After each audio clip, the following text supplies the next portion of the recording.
Hello विद्यार्थी मित्रों, धोरण 12 कॉमर्स विषय अर्थशास्त्र प्रकरण 4 बैंकिंग અને નાણાકીય નીતિ।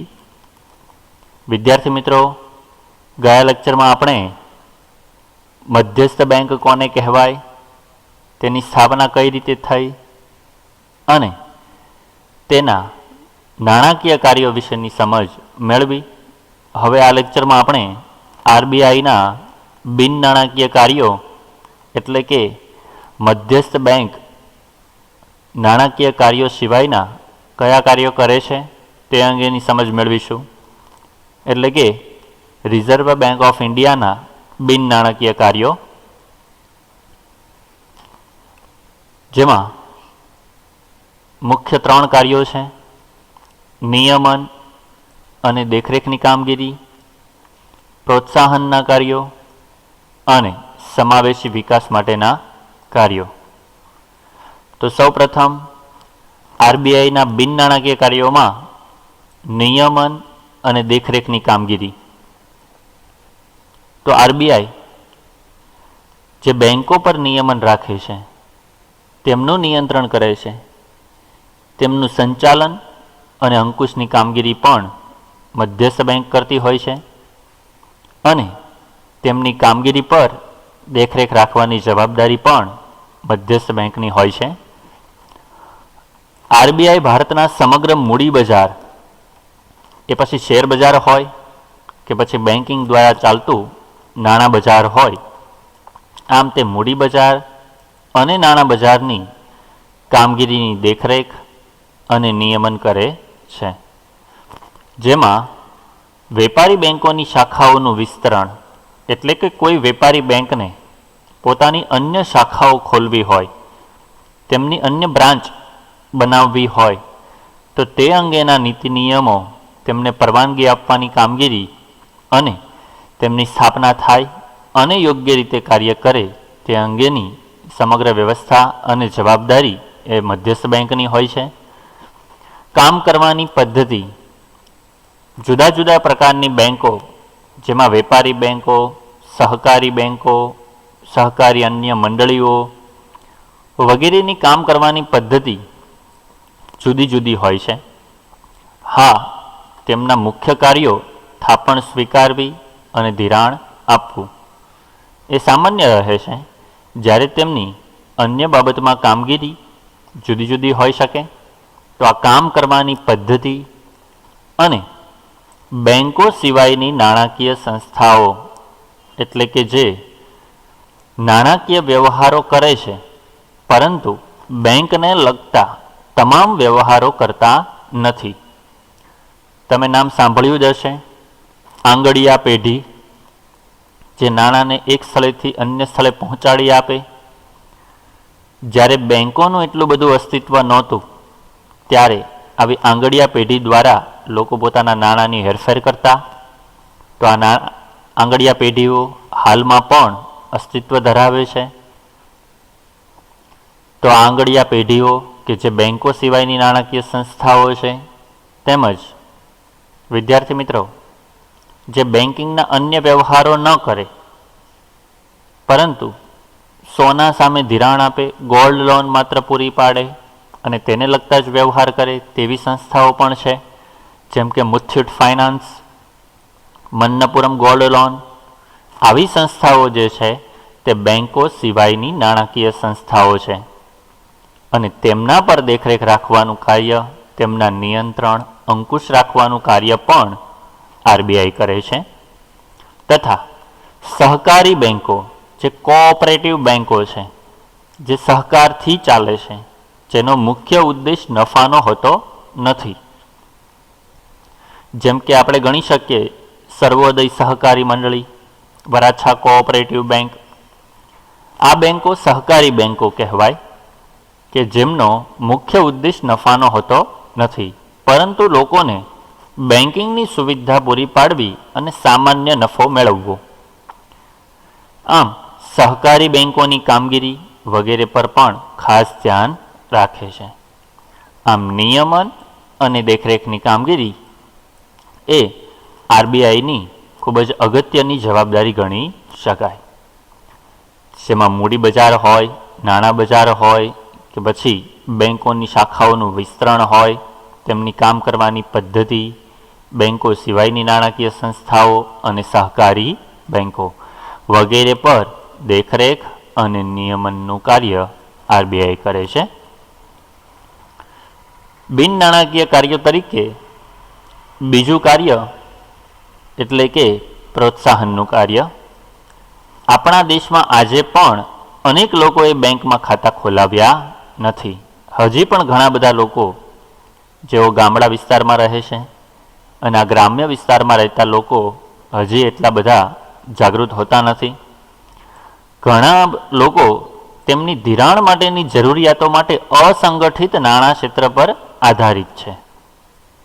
અસંગઠિત નાણાં બજાર કોને કહેવાય? કે જેને સરકારના કોઈ નિયમો લાગુ પડતા ન હોય, જેને આરબીઆઈના કોઈ કાયદાઓ લાગુ પડતા ન હોય.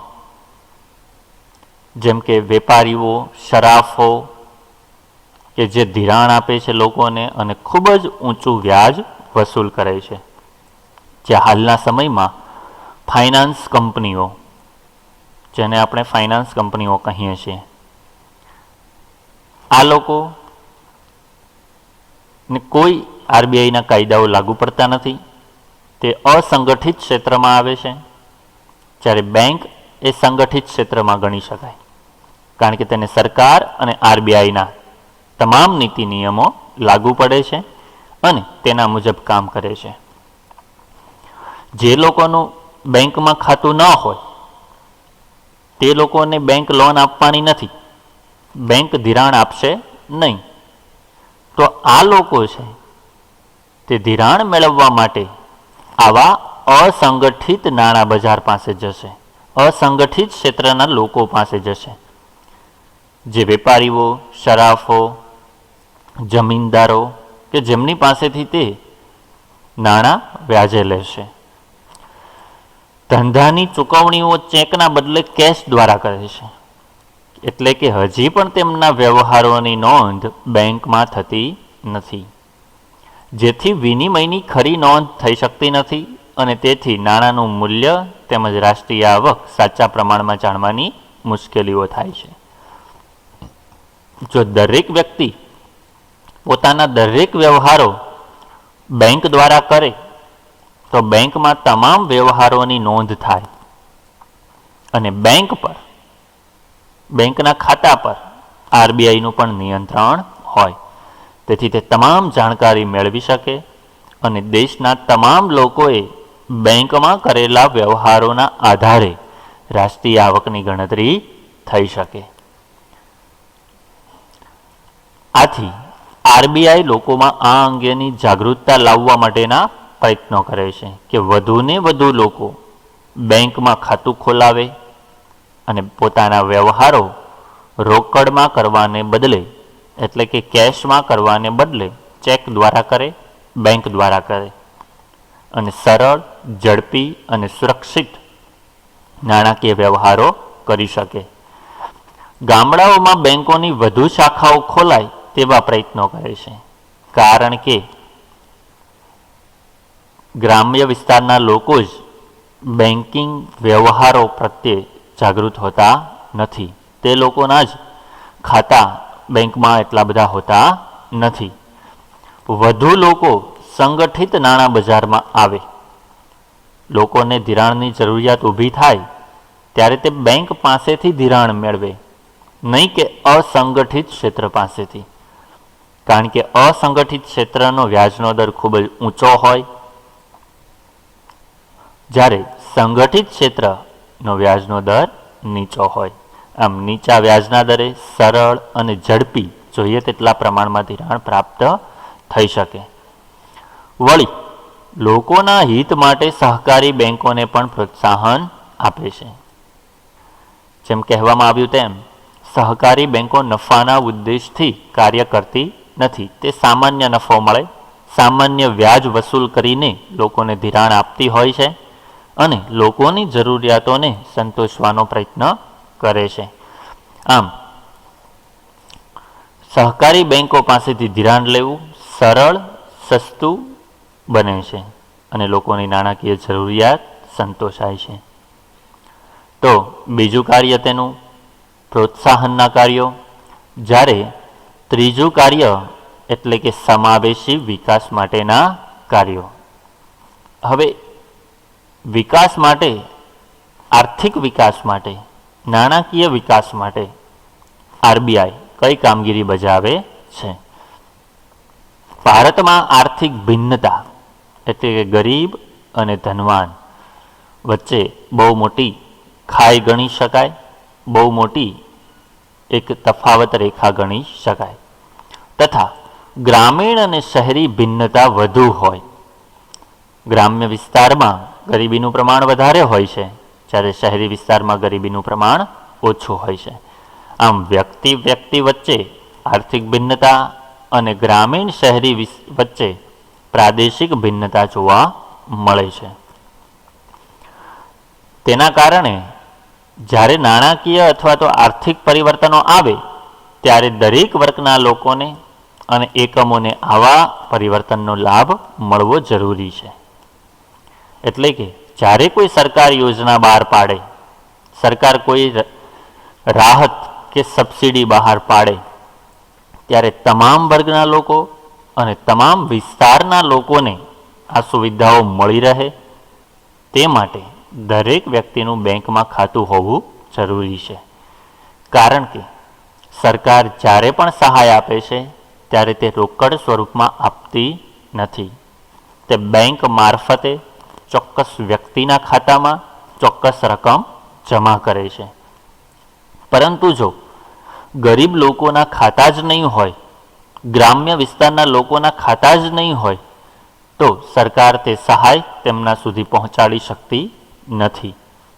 આમ દરેક વર્ગના લોકો બેંકમાં અકાઉન્ટ ખોલાવે, બેંકમાં ખાતું ખોલાવે, તેમજ દરેક વિસ્તારના, ગ્રામ્ય વિસ્તારમાં પણ પછાત ગ્રામ્ય વિસ્તાર હોય તેમ છતાં લોકો પોતાનું ખાતું ખોલાવે, તો સરકાર જ્યારે પણ આવી કોઈ સહાય બહાર પાડે, કોઈ સબસિડી બહાર પાડે કે કોઈ અન્ય યોજના મારફતે તે રકમ આપે તો તે તેની સીધા જ ખાતામાં જમા થાય અને ચોક્કસ વ્યક્તિને લાભ મળે.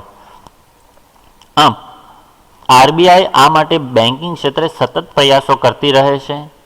ધિરાણ માટેની અગ્રિમતા ધરાવતા ક્ષેત્રો જેવા કે ખેતી, નાના કદના ઉદ્યોગો, સ્વરોજગારો, પરંપરાગત ગૃહ ઉદ્યોગો વગેરે માટે ધિરાણની વ્યવસ્થા પૂરી પાડે છે. એટલે કે આરબીઆઈ ખેતી ક્ષેત્રને જરૂરિયાત હોય તેના પ્રમાણમાં ધિરાણ આપવું, નાના કદના ઉદ્યોગો, સ્વરોજગારી કોઈ સ્થાપવા માગતું હોય, પોતાની રીતે ઉદ્યોગોની સ્થાપના કરવા માગતું હોય, તેમજ ઘરમાં ચાલતા ઉદ્યોગો એટલે કે પરંપરાગત ગૃહ ઉદ્યોગો વગેરે માટે પણ ખાસ ધિરાણ વ્યવસ્થા ઊભી કરે છે. લોકોમાં બેન્કિંગ અને નાણાકીય વ્યવસ્થા વિશેની જાણકારી અને જાગૃતતા વધે તે માટેનો પ્રચાર કરે છે. લોકો બેન્કિંગ વ્યવસ્થા જાણે અને પોતાના વ્યવહારો સરળ, ઝડપી અને સુરક્ષિત રીતે કરી શકે તે માટે લોકોનામાં પ્રચાર કરવાનું કામ, લોકોને જાગૃત કરવાનું કામ અને લોકોને તે અંગેની સંપૂર્ણ માહિતી આપવાનું કાર્ય એ આરબીઆઈ કરે છે. હાલના સમયમાં જે પ્રધાનમંત્રી જનધન યોજના ચાલી રહી છે, જેમાં દરેક વ્યક્તિનું ખાતું ખોલવા એવો નિર્ધાર કરવામાં આવ્યો છે, તો આ પ્રધાનમંત્રી જનધન યોજનાનું સંચાલન પણ આરબીઆઈ કરે છે. ખૂબ જ અગત્યનો આ સવાલ અહીં બની શકે કે પ્રધાનમંત્રી જનધન યોજનાનું સંચાલન કોણ કરે છે? તો કે રિઝર્વ બેંક ઓફ ઇન્ડિયા, એટલે કે ભારતની મધ્યસ્થ બેંક, ભારતની સેન્ટ્રલ બેંક, એપેક્સ બેંક, સર્વોચ્ચ બેંક કરે છે અને જે છે રિઝર્વ બેંક ઓફ ઇન્ડિયા. વળી ગ્રાહકોના હિત અને હકની જાળવણી પણ કરે છે. એટલે કે લોકોને નુકસાન ન થાય, લોકોને આર્થિક નુકસાની સહન કરવી ન પડે તે અંગેની જાળવણી કરવાનું કાર્ય પણ બેન્કિંગ મારફત આરબીઆઈ કરે છે. બેન્કિંગ પ્રવૃત્તિઓના સુધારા અને સંશોધનને વેગ આપવા માટે આરબીઆઈ દરેક પ્રકારના નાણાકીય આંકડાઓ અને નિષ્ણાંતોના લેખો પોતાની વેબસાઇટ પર મૂકે છે, જે દરેક વ્યક્તિને વિનામૂલ્યે પ્રાપ્ત થઈ શકે છે. આરબીઆઈ વખતો વખત નવા આવતા નીતિ નિયમો, બેન્કિંગ ક્ષેત્રે ધ્યાન રાખવાની બાબતો, બેન્કિંગ ક્ષેત્રે કઈ રીતે ફ્રોડથી બચી શકાય, દગાખોરીથી બચી શકાય, તેમજ બેન્કિંગ વ્યવહારો કરતી વખતે કઈ કઈ બાબતો ધ્યાનમાં રાખવી જોઈએ, વ્યાજના દર વગેરે પોતાની વેબસાઇટ રિઝર્વ બેંક ઓફ ઇન્ડિયાની વેબસાઇટ પર તે મૂકે છે. લોકો તે વાંચે અને પોતાના વ્યવહારો કરે તો સરળતાથી પોતાના આર્થિક વ્યવહારો કરી શકે. આ અંગે આરબીઆઈ સતત જાગૃત રહે છે અને લોકોને વખતો વખત માહિતી પૂરી પાડે છે. આમ મધ્યસ્થ બેંકના નાણાકીય કાર્યો જોઈ ગયા હતા અને આજે આપણે મધ્યસ્થ બેંકના બિન નાણાકીય કાર્યો જોયા. આમ દેશના અર્થતંત્રમાં રિઝર્વ બેંક ઓફ ઇન્ડિયા એટલે કે મધ્યસ્થ બેંકની કામગીરી ખૂબ જ અગત્યની ગણી શકાય. જેમ ભારતમાં રિઝર્વ બેંક ઓફ ઇન્ડિયા છે, તેમ જુદા જુદા દેશોમાં જુદી જુદી બેંકો આ કામગીરી કરતી હોય છે અને દરેક દેશમાં આવી એક મધ્યસ્થ બેંક હોય છે. હવે આપણે નાણાકીય નીતિ વિશેનો સામાન્ય ખ્યાલ મેળવવાના છીએ. નાણાકીય નીતિ કોને કહેવાય, એટલે કે મોનેટરી પોલિસી કોને કહેવાય? આરબીઆઈ કઈ નીતિ ઘડે છે? તો કે આરબીઆઈ નાણાકીય નીતિ ઘડે છે. અર્થશાસ્ત્રના સિદ્ધાંત મુજબ નાણાકીય નીતિ એટલે અર્થતંત્રમાં નાણાંની માંગ અને નાણાંના પુરવઠાનું સંચાલન અને નિયંત્રણ કરવા અંગેની નીતિ. વિદ્યાર્થી મિત્રો, ખાસ અહીંયા વ્યાખ્યા ટિકમાર્ક કરશો. જોકે તેની ઘણી બધી વ્યાખ્યાઓ છે, પરંતુ દરેક વ્યાખ્યા ધ્યાનમાં લેવી અને તેને તૈયાર કરવી. અર્થતંત્રમાં નાણાંની માંગ અને નાણાંના પુરવઠાનું સંચાલન અને નિયંત્રણ કરવા અંગેની નીતિ. નાણાંનો પુરવઠો વધે, ઘટે, તેજી અને મંદીના આંચકાઓ આવતા હોય તો તેના પર નિયંત્રણ અને સંચાલનની કામગીરી કરવી તે પણ કાર્ય મધ્યસ્થ બેંકનું જ છે. જોકે તેના માટે તે નાણાકીય નીતિ ઘડે છે. નાણાંની માંગ અને પુરવઠામાં અસમતુલા સર્જાય તો અર્થતંત્રમાં ફુગાવો કે મંદી સર્જાય.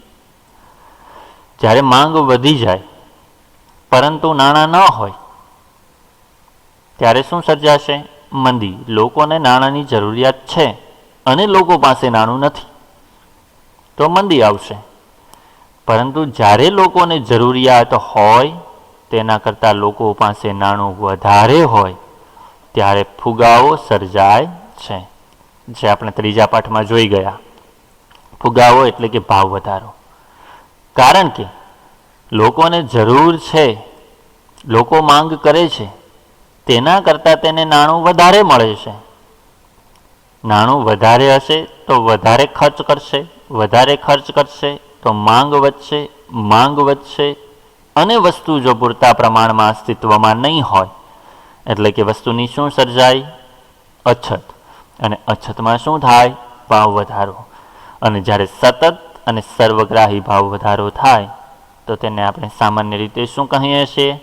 ફુગાવો. આમ માંગ અને પુરવઠાની અસમતુલા એ ફુગાવો અને મંદીનું સર્જન કરે છે. આંતરરાષ્ટ્રીય બજારમાં નાણાંના મૂલ્યને અસર પહોંચે છે, એટલે કે ભારતીય નાણું નીચું જાય છે, તેનું મૂલ્ય ઘટે છે તથા અર્થતંત્રમાં અસ્થિરતા આવે છે.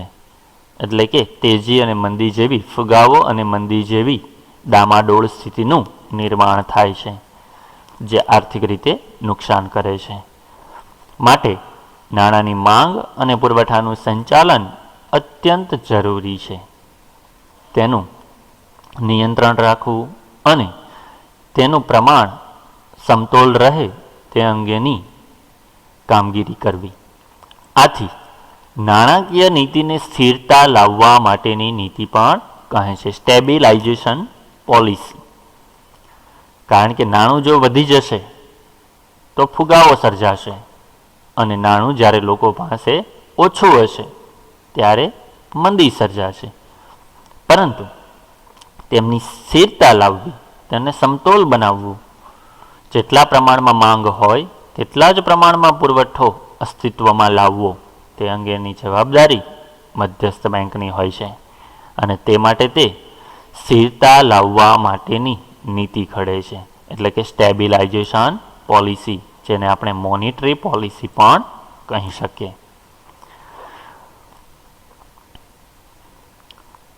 ભારતમાં શરૂઆતના વર્ષોમાં નાણાકીય નીતિનો હેતુ, એટલે કે આઝાદી મળી ત્યાર પછી ભારતીય રિઝર્વ બેંક હતી, તેનું રાષ્ટ્રીયકરણ કરવામાં આવ્યું અને તેણે દેશની સર્વોચ્ચ બેંક તરીકેની કામગીરી શરૂ કરી.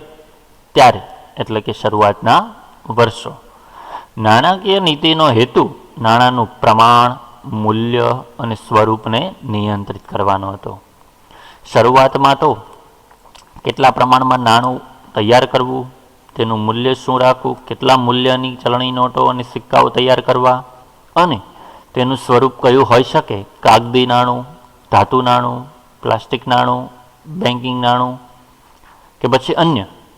હાલના સમયમાં નાણાકીય નીતિનો ઉપયોગ શાખ સર્જનના નિયંત્રણ માટે થાય છે. એટલે કે શાખ સર્જન એટલે કે નાણાંમાંથી નાણું જે ઉત્પન્ન થાય, જેને બેન્કિંગ નાણું કે પછી શાખ સર્જન પણ કહીએ છીએ, તેના નિયંત્રણ માટે થાય છે. તો પછી નાણાકીય નીતિ કોને કહેવાય, જેની સૈદ્ધાંતિક વ્યાખ્યાઓ આપણે તપાસવાના છીએ. નાણાકીય સત્તા, નાણાકીય સત્તા કોની પાસે? મધ્યસ્થ બેંક પાસે. એટલે કે મધ્યસ્થ બેંક દ્વારા લેવાયેલા એવા સભાન પગલાં કે જે નાણાંનો જથ્થો, તેની ઉપલબ્ધિ, નાણાંનો જથ્થો, તેની ઉપલબ્ધિ અને નાણાંનો ખર્ચમાં શું લાવે છે? પરિવર્તન. એટલે કે નાણાંનો જથ્થો કેટલા પ્રમાણમાં હોવો જોઈએ, તે કેટલું બજારમાં ઉપલબ્ધ થવું જોઈએ, અને લોકો કેટલા પ્રમાણમાં ખર્ચ કરે. આ દરેક બાબત પર સીધી અથવા આડકતરી રીતે મધ્યસ્થ બેંકનું નિયંત્રણ હોય છે. તો આ કામગીરી જે કરવામાં આવે તેને આપણે નાણાકીય નીતિ કહી શકીએ.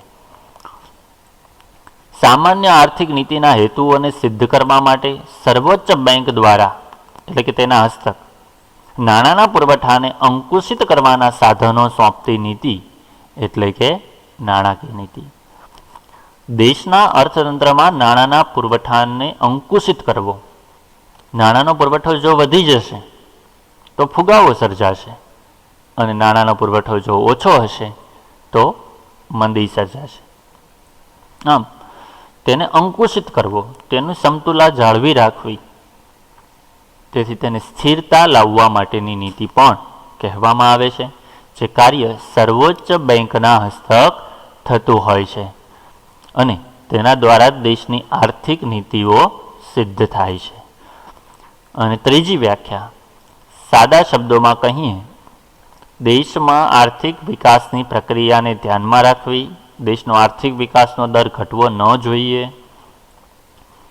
લોકોનું કલ્યાણ થાય, એટલે કે પ્રજાનું હિત જળવાઈ રહે, અને તે માટે સ્થિરતા લાવવા માટે સરકાર જ્યારે વખતો વખત સૂચન કરે, તેમજ સર્વોચ્ચ બેંક દ્વારા જુદી જુદી બેંકોને વિવિધ નીતિઓ દ્વારા અવગત કરાવવામાં આવે, અને તેના દ્વારા સર્વોચ્ચ બેંક નાણાંના પુરવઠાને અંકુશિત કરતી હોય છે, અને તે માટે જે નીતિ ઘડે છે તેને નાણાકીય નીતિ કહે છે. વિદ્યાર્થી મિત્રો, આ લેક્ચરમાં આપણે નાણાકીય નીતિ અંગે અને મધ્યસ્થ બેંકના બિન નાણાકીય કાર્યો અંગેની સમજ મેળવી, અને હવે આવતા લેક્ચરમાં આપણે નાણાકીય નીતિના સાધનો, તેનો અર્થ, પરિમાણાત્મક સાધનોમાં બેંક રેટ, રેપો રેટ અને રિવર્સ રેપો રેટ જેવા ખૂબ જ અગત્યના ખ્યાલો અંગેની સમજ આપણે મેળવવાના છીએ. આ ત્રણેય વ્યાખ્યાઓ ખાસ તૈયાર કરવી?